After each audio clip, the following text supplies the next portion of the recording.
For today's video mga idol ay mag-ihaw tayo ng bangus.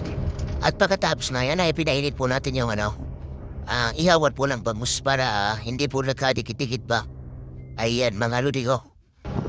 Pagkatapos nga po natin mag-ihaw ng bangus ay isusunod po natin ang gulay. Magugulay ba tayo ba? Gulay-gulay ba? Para yumminess, promises mga lodi ko. Tara po at samahan niyo po ako sa pagluto ng gulay at mag-ihaw ng bangus. Tara at sama kayo sa akin pagluluto. Alright.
At yun na nga mga lodi ko, tapos na po tayo nagluto ng gulay.